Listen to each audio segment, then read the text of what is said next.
Hello and welcome back to another episode of Critical Reactions with your host Bryan. It's a new week, means we have a new theme. This week I let my patrons pick what kind of progressive music we were going to check out because I'm in a mood for something a little bit more complex and I was like, what are we going to get? Punk, pop music, rock music? Surprise, surprise, we're getting progressive metal this week, which is generally fine. I like progressive metal. We're going to kick it off today, as you probably already saw, with some Mastodon, looking at The Last Baron from their Crack the Sky album. Let's dive into this, see what's going on with Mastodon.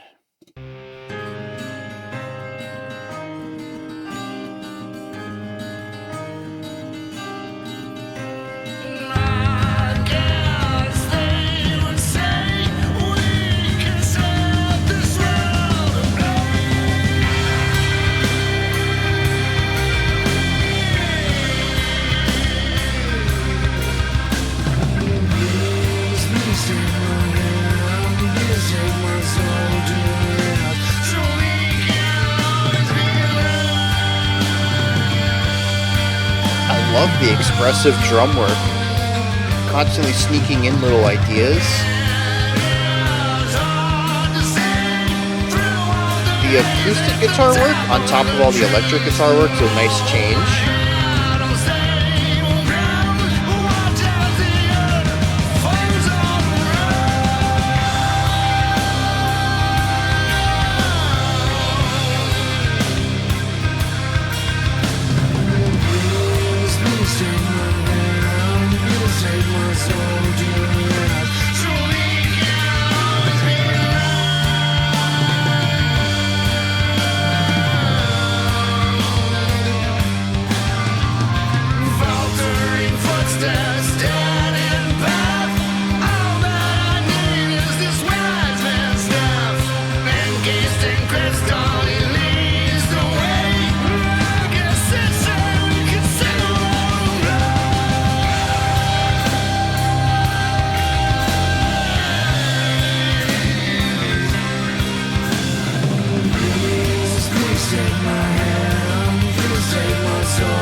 Yeah, the vocal harmony, as well as that wavy kind of organ stuff over here, really adding to the atmosphere of this entire track.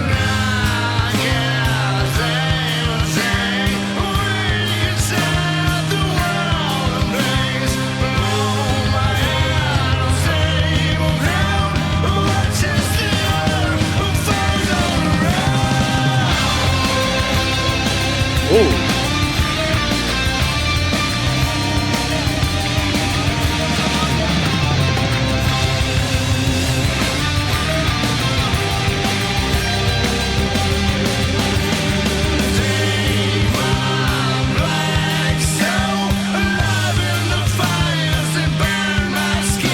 Really powerful bass tone too. I've been kind of waiting for it to do something else to comment,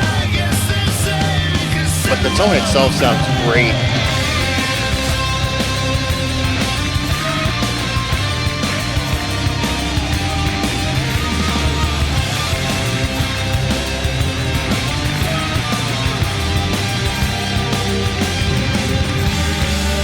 It's interesting, from the start the snare accent has been 2 and 4, but I feel a heavier accent on 1 and 3.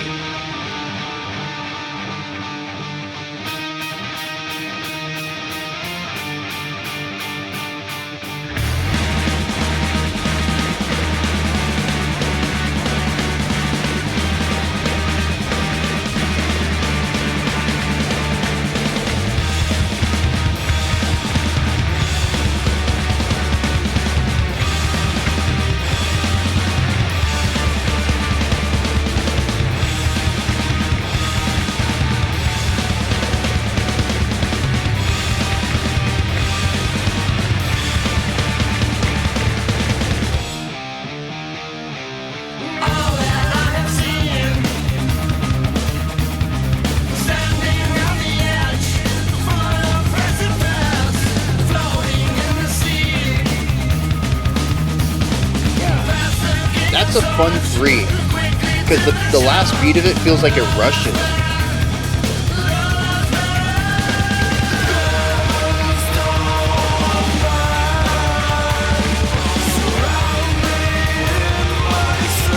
And what's interesting, we're still in groups of 3, but I feel like we pushed from a 3/4 into a 6/8. There's just a different pulse to this while still working with a larger 3 pulse.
I wonder what led them to put the bells in there.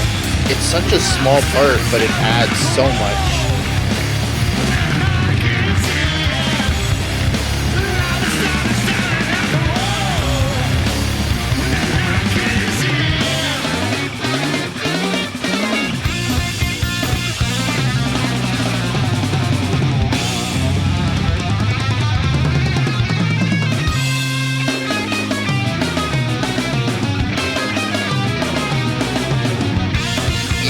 This is not making any sense anymore.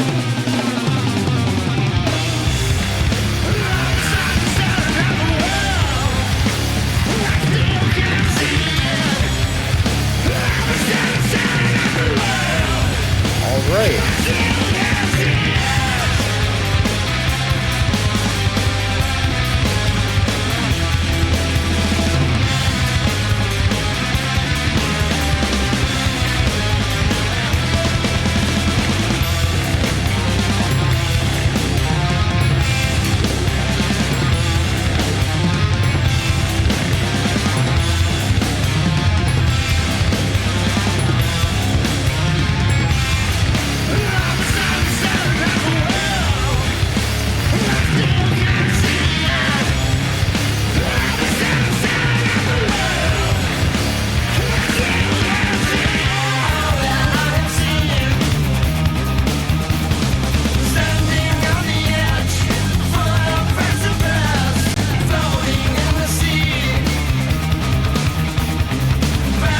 Wait. I can feel this both in 3 and 7. That's wild.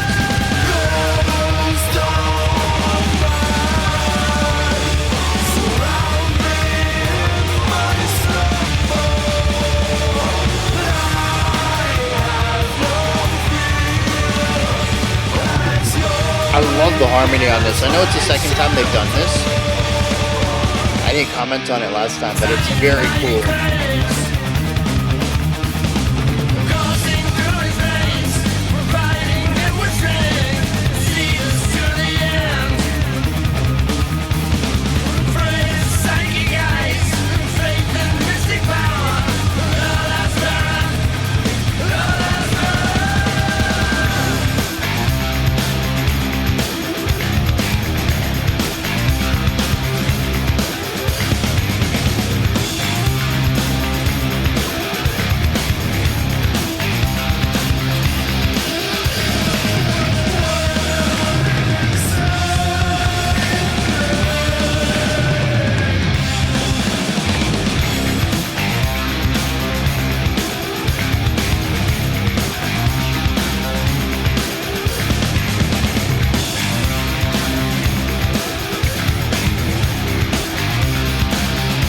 There's a ton of sound effects going on in here too. Lots of little guitar tricks. Production though too, like on the vocals with all of the reverb.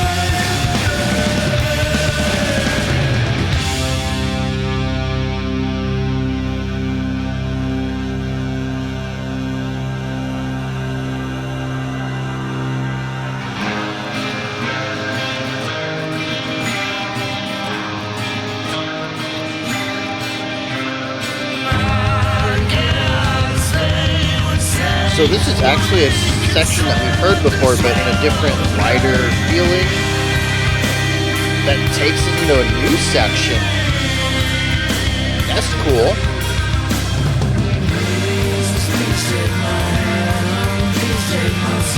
But this organ over here reminded me of the beginning. And so does the slower tempo. Is this a variation on like one of the sections we had in the first couple of minutes of this track?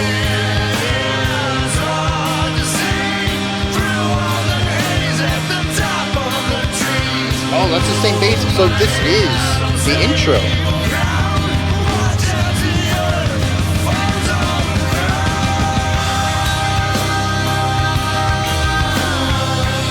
Yeah, okay. We're back to the first 3 minutes of music.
All right.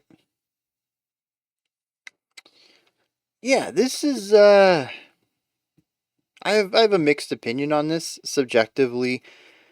I think if we talk about it critically, it does a lot right. I'm kind of 50-50 on it. There's some stuff I enjoyed in it, some stuff I did not. But I think most of what I didn't enjoy would soften up over time as my familiarity increased with it, because it sounds like there's a lot of lyrics in here. I'm actually a little scared to get to the lyrical dive. I figure it's going to be like a lengthy list of words. But musically, there's like 6 ideas and they build 13 minutes of music out of that. It's a lot of repeating ideas, and without having a larger narrative or something else to click into it, some of the stuff just didn't work for me. And it just felt like a lot of being in places that I didn't really like the first time around, wasn't too keen on the second time around. A lot of this happened in the middle part of the song. I really like that stonerish intro that we got, and we revisited it for the outro. Yeah, I'm on board with that, but there was some stuff in the middle that wasn't really my cup of tea, and we kept coming back to it. So it felt kind of disjointed at times, but stuck in ideas at others. And like I said, maybe on a subsequent listen, I know what's going on. Maybe even the lyrics grab me a little bit better, and some of those sections make more sense to me.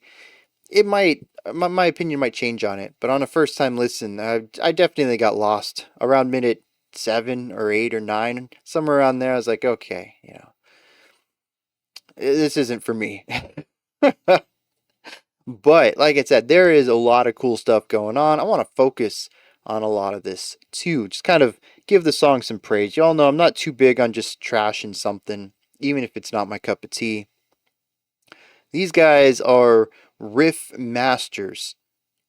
There is a double-edged sword to that, though. There is some melodic stuff, particularly coming from the guitars. We had a semi-solo thing going on in the bridge, and then we had the outro solo. I don't think either of those were particularly strong. They were fine. I don't really have any criticism for them, but they didn't really stand out in a way, and narratively, they didn't grab me and take me on a journey. It just felt like metal soloing. So very skillful though. The shred was fine, technically impressive. It's just it didn't really grab me either time that came through. But where their linear melody didn't grab me, their cyclical melodies did. This group can jam. Dude, whether it is a cool drum pattern with some interesting syncopation in it, or a guitar riff that's just meaty and crunchy and just immediately you want to groove with it, or a catchy vocal melody, a little looped idea that they throw some words on and just kind of loop it over and over. And it's just like, yeah, it gets stuck in your head too. They're just really great at writing fantastic ostinatos or patterns or riffs or loops or licks or whatever you want to call them. Every genre seems to have their own word for it. They are so good at it. I think there might have been one riff in here that didn't click with me. It was in one of those more esoteric sections in the middle of the track. But for the most part, man, new riff comes in, immediate stank face. It's just like, and then when we get to the end of the song, and I was like, wait, this is kind of familiar. You know what clicked for me? Bass riff, organ riff, guitar riff. That's when I was like, oh no, this is exactly what it was. It's been 10 minutes. As soon as those riffs come in, I'm like, oh yeah, that's it. They were memorable. They're so good. This is this is just solid riff writing from start to finish. And to me it's where they excel. It is really great. Some of the atmospheric stuff kind of 50-50 on. Ornamental ideas, yeah, same. But when it comes to the riffs, I have no criticism against it. I'm not usually a riff guy, and riffs aren't going to make me stick around to a song, but I can certainly recognize when there are some fantastic ones in a track. And this is just riff after riff after riff. I mean, these guys are they're giving Bolt Thrower a run for their money. I hear all the time bolt throwers like the riff masters, but if Mastodon writes like this often, they got real competition. This is just, I mean, everything was just solid and groovy and catchy, and it had bite, palatable but gritty. Yeah, I mean, it's amazing, and it kind of blows my mind too. I mean, this is modern. I mean, 2009, it's still a bit older, but I mean, we've been writing musical ideas for thousands of years. I mean, loop-based music is some of the earliest stuff we have. I mean, even classical, we have the ostinato, a looped idea. And it's wild to me that all of these thousands of years of music, we're still coming up with new riffs. And they're still amazing. And Mastodon's they're killing it on this track. I don't know about the rest of them. We actually haven't listened to a lot of Mastodon on this channel. Or maybe it's just been a while. Yeah, it looks like 7. Oh, we've actually listened to Crack the Sky, the song that comes right before this one. But I don't think we've listened to anything else off of this album. Anyways, though, if the rest of this album is like this song, I mean, it's just riffs, man. Solid riff writing. I also want to give it up a little bit to the production. There's a lot of cool stuff going on in here, both in the creation of tones, the performance of tones, and even post-production stuff like your audio engineering that I think absolutely sells the atmosphere of this track. I'd mentioned somewhere in the middle of the song that the guitar was adding some interesting sound effects, some sort of scratching thing. My best guess is just kind of scraping the pick back and forth along the strings, probably by the bridge. It's kind of what I'm getting out of this. Could be something, it could be a totally different technique, but they'll play a riff and then it'll be like kind of like a squeaky door, but like distorted and compressed and all that. I mean, it's an aggressive metal guitar tone, but they'll play a riff and like on the last two beats of it, it'll just be like this creaky sound back and forth. Um, and that's the only way I could think to produce it. And I could be way off here. I am not usually a guitar player. I have a guitar, I play it, but I would not consider myself a guitar player. There's a lot of techniques and skills that I don't have within it. Um, but I mean, that's one of the ways. We have the organ that shows up, usually playing some sort of foundational idea, chords, harmonies, that kind of stuff. But it has a plethora of tones to it that they use. Some are wavier, some are wild. One of it feels like a flanger and reverb and delay all in one, and it just fills up so much space, but it's constantly moving. It makes the walls feel like they're dancing. I mean, instruments all over the place have just some wild texture to them. The bass guitar just sounds fantastic. Nothing wild about it, just a solid bass tone that sits in the middle of the song and it has lots of prominence too. It never takes melody, it never like tries to hog the spotlight, but it's never hidden either. And it is a big punchy sound. Yeah, just great sound choice there. The guitar is also great sound choice. Very meaty, very punchy, lots of energy and bite and tons of distortion, but also very clear. I can hear every note. I can hear attacks. There's no muddiness to the sound, even though they are ridiculously filthy guitar tones. Walking that very thin line of bite and dirt and grit while also having clarity to the sound. The vocals are twisted and contorted all over the place, whether it's vocal harmonies or reverb or I don't even know, just extended decay, allowing the sound to continue to echo around the music. Some places are wider than others, some are more narrow. There's just a lot of really great production. Oh, and all the different vocal techniques too. There's like two or three different, I almost want to call them voices going on in here. I don't think the vocalist changes, but they just kind of like narrow up their sound a little bit, kind of bring it in, close the mouth, and then other ones are very wide and big, full body, wide open mouth tone, stuff like that. Just cool modulation on it. I don't know if they're supposed to be like different characters in this story or something, or if the vocalist just likes to be playful with their delivery, but yeah, the vocals kind of change up from section to section too. So there's just a lot of really great ways of altering the sound, the sonic properties of the track across all these different sections. And it always sounds great. I don't think there's a single section in here I was like, yeah, things aren't working. This doesn't really match that. No, everything is like good. And, even like talking about the vocals, when they kind of narrow up a little bit, it's kind of fun, kind of wacky in a little sense.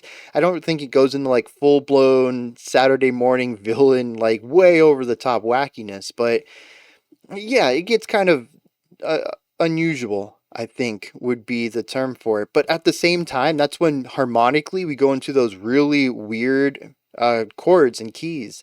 And it kind of gets wild musically too, so it lines up. They always know how to appropriately bring the entire band into a specific section through the use of production, whether it's guitar tone or vocal delivery or something the engineers got to do to tighten things up. Everything just matches, and I think that's impressive. Now, on this idea of having so many different sounds and sections and things to do, it feels like a song of multiple ideas. We have that stonerish psychedelic stuff going on at the beginning and end. That feels so distinct from everything that happens in the middle 5 minutes, which I think is where most of the progressive stuff happens. It's This whole middle 5 minute section is just wild. I don't always know what's going on. The drummer's going off on things. The guitars are doing wacky things at times. Sometimes just straightforward hard rock riffage. But there's also that part where we hit, I think, chromatic, which is just a key with every single note in it, all 12 tones that we have. And so it doesn't really have a sonic property, even though chromatic is kind of its own sound. But it just kind of feels like it's going nowhere and everywhere at the same time. And that was a weird section. Um, there's a guitar solo in here that, like I said, doesn't really feel like it does anything other than fill space, play a melody. But there's also some like super hard, hard metal sections in here too. It's a solid groove, solid writing. It's a plethora of things, but it does loop in back on itself as well. And I think this is what makes it work. If it was totally linear, it would have really lost me. And granted, it kind of lost me a little bit because of the repetition and the fact that I wasn't too keen on some of these sections. But I think having it reference itself and return back to some of these ideas helps it feel connected to a larger idea rather than just this linear journey through a bunch of weird ideas and then ending back up where we started, which is an interesting idea altogether. This entire journey, and it does feel like a journey to me. This is not a 13-minute song to me. It felt like 20 minutes, one of those tracks that just warps and bends time in a more of a negative fashion. You know, sometimes you listen to a 20-minute song and you're like, dang, it's over already? That was nothing. This is the opposite for me. There were parts of it I was just ready for it to be over and time just stretched out. But yeah, there's a lot of connectivity going on in here that I think helps smooth over some of this and help it feel a bit more connected. But the whole journey does end where we start. I'm curious what that's going to be in the lyrics because, like, in my mind, the opening 3 minutes is like a verse, chorus, and then we explore this brand new section. That's just the bridge to me. It's combined of, I mean, it's composed of a lot of different sections to it. I think there's three in there. So a verse and chorus are A and B. Then we have like a C, D, E, and then maybe we do like D, E again. It was windy, but we mostly play around with these three new sections, and then we bring it back to an A and a B again. I mean, this is a bit of an expansion on verse, chorus, bridge, chorus, which is a very typical style of composition, of structure. So I find that interesting that as wild of a track as this is, as long as it seems as much of a journey as it still is a variation on a very standard structure. And I think that helps too. It gives it structure in a way that a fully linear track wouldn't. And having structure certainly helps with understanding and appreciation, and it's going to grab a wider audience usually. And the fact that it comes back to my favorite section certainly helped. The end of the song kind of picked up the pace for me. Now, I do want to highlight one musician in here in particular. The drums, absolutely phenomenal drum work. I mean, I've already like gushed about the riffage in here too, so I guess I'm not just highlighting the drums, but the drummer's just great. Solid drum work at the beginning, just laying down a steady beat, but then being expressive with it. Slowly working in little flourishes, little techniques, and spicing up this pretty simple beat into something more complex. It was a linear growth almost too. It felt like it was consistently getting more complex with deeper ideas and wilder polyrhythmic ideas and just becoming more dense rhythmically. This was fairly consistent across the track. The drummer never really seemed content to just doing one thing. There had to be a variation on it, a change, some flourish, some little ornamentation. Let me sneak a little drum roll in here. Let me put a cool little syncopated rhythm on the I don't know, the ride cymbal or something, just always spicing things up. And the drum fills were absolutely gnarly. So much metric modulation going on this track too, just kind of altering the time feel, where maybe we're still in 4/4 at 90 beats per minute or something, but now it feels like we're at 60 beats per minute because he's playing less notes in the same span of time, and it feels like we're slowing down, but we're not, and we'll snap right back into that full speed. Or maybe it feels like we're speeding up, and so it's just really good. Throwing in triplets in there, throwing in like dotted quarter notes to kind of give it a bit more of a stretched out feeling. Just yeah, the drummer's all over the place. Fantastic rhythmic work across this entire song. But what does this song say to me? Musically, I mean, I ran into this problem during Stoner Rock Week, and I mentioned that the beginning and end of this is very stoner, doomish to me. It just is. I have a hard time getting emotional connectivity to this style of music. But the vocals, they tell me something very specific. The vocals are constantly shifting between a specifically placed physicality and this heavy reverb. It never feels like it ever finds its footing. It's constantly like it really wants to be of a certain place, but it constantly finds itself being a bit more ethereal. Um, and it lacks that grounding. This back and forth, I don't think ever gets resolved. Even towards the end of the song, we're still seeing this battle of the production on the vocals. Even when we start including those really great vocal stacks with the vocal chords coming in, which sounded great. Let me just throw that out there. I love those moments. But that also is a point of separation where the voice is no longer singular, but multiple coming through at the same time. It's no longer being of the self, but of a group. And just the entire song to me feels like a journey of trying to find where you belong. And as far as I can tell, they don't. They feel like they're being pulled in so many different directions, and it's never where they want to be. And that's what the journey ends up feeling like to me. It's a journey of self discovery, a journey of finding where you belong, of where you're supposed to be, of finding a center almost, a singularity rather than an etherealness or being part of a group. It's trying to find the identity of oneself. We even see this harmonically, where the chord progression at the stoner section is very different from the chord progression in the more progressive metal sections, which is very different from the chord progressions in the more avant-garde sort of System of a Down or like Mr. Bungle style chord progressions that are a bit more wacky and zany and very out there. It's very different from the chromatic chord progression. Well, it's not a chord progression. The chromatic key that we were in, there's just a constant search of trying to find an identity, and we end up ending the track where we began, which makes me think that they didn't find it. And I'm basing all of this on like vocal delivery, vocal production, and chord progression and harmony. But that's weak, right? It is a weak argument. It will not surprise me if we get to the lyrics and it's like, nah, that's nothing about that. Those were all just stylistic choices. That's a strong possibility. But when it comes to like guitar work and riffs and atmospheres, I don't really get a lot of informational read from those. And it's kind of a sore spot, not a blind spot I have with metal in general.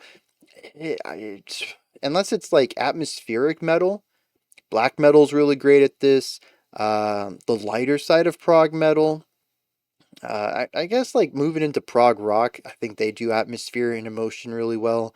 But metal always just feels sort of angsty to me, very aggressive and raw. And it's a very singular feeling. And it's not always what the music's about. So maybe one of these days I'll be able to get a different emotion out of traditional metal playing.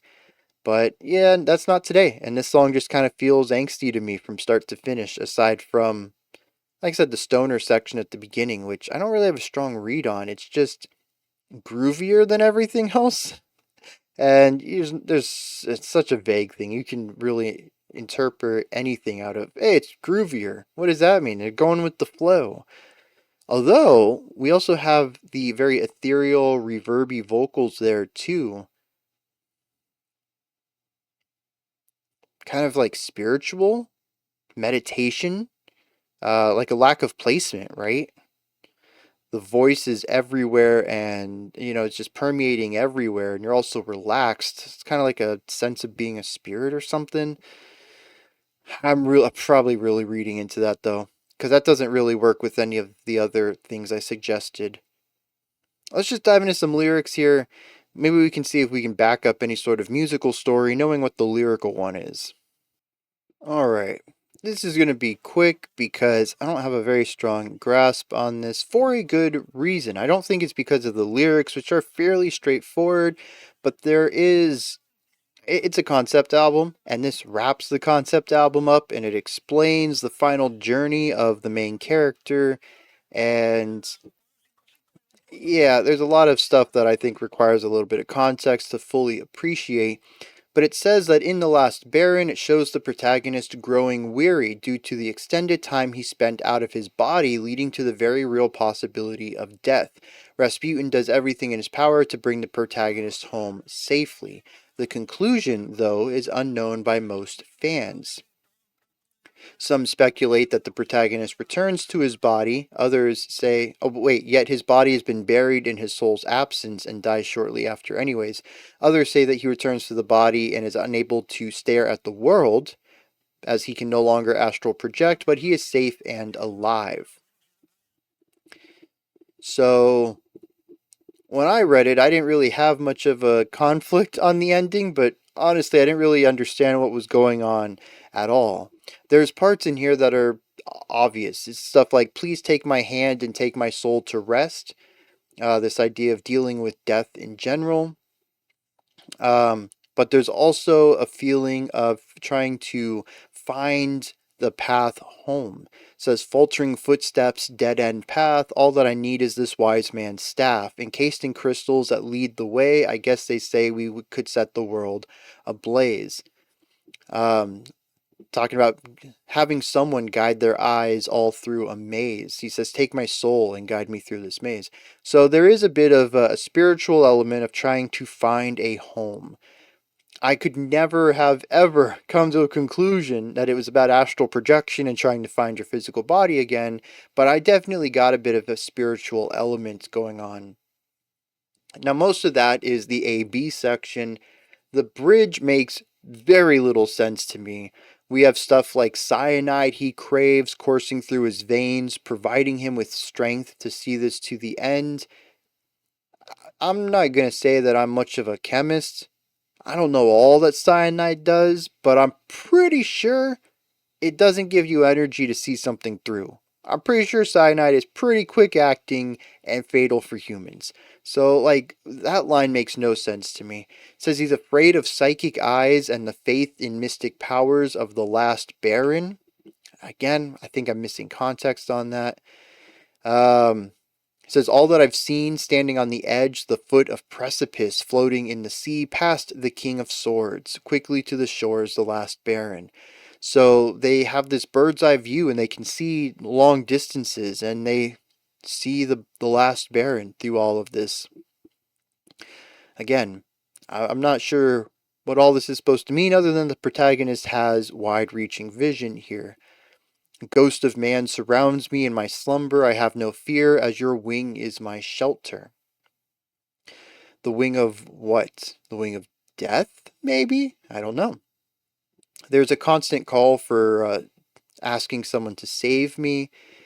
And he says that it's hard to see through all the haze at the top of the trees, but I hold my head on stable ground and I watch as the earth falls all around. This could be a return to the body, that he's now becoming closer to the earth, but it could also be a distancing from it. As one of the... Actually, it's this line right here. Please take my hand and take my soul to rest so we can always be around. I mean, I kind of read that as wanting to stay in the spiritual realm. Don't let me return back to my body. I just like to be this way. And the song actually ends with that. So, like I said, I don't know everything that's going on here. It's the end of a story. I came in on the final bit of Act 3. I am so lost and confused, but I think the general ideas are very clear here, and I picked up on them even not knowing what the song was about. more specifically. And I think it kind of latches on to some of those ideas I was talking about with the music. I was off in a lot of different angles though, but the idea of a spirituality angle and kind of being lost and trying to get through this journey and finding home. I don't think I said home in particular. I think I said it was like finding the self, which I guess in a specific way of viewing the word self, I was very on point, even though my intention was not that at all. But yeah, I think they do a pretty good job of describing something that feels out of place and a journey to find something. I think the song does a great job of laying down that core idea. These are my thoughts, though, on Mastodon's The Last Baron. What are yours? Is there anything in here that stands out to you? Anything that you would like to add on to what I said or correct me on? Maybe you have your own thoughts, opinions, perspective on this. Maybe you have your own interpretation. Put all of that down into the comment section and anything else you'd like to add. Above that, in the description box, you'll find a link to Linktree. Takes you here. You can find links to my music, ways to support the channel, a link to the Discord server, and so much more. Above that, if you could, like, subscribe, and ring the bell. I greatly appreciate all three of those. Alright, that wraps it up for today, but I'll be back tomorrow, 5 p.m. Eastern Standard Time, 9 p.m. UTC as usual. Until next time, remember to be critical, not cynical, of the music you listen to, and have a fantastic morning, afternoon, or evening, whenever you choose to watch my videos.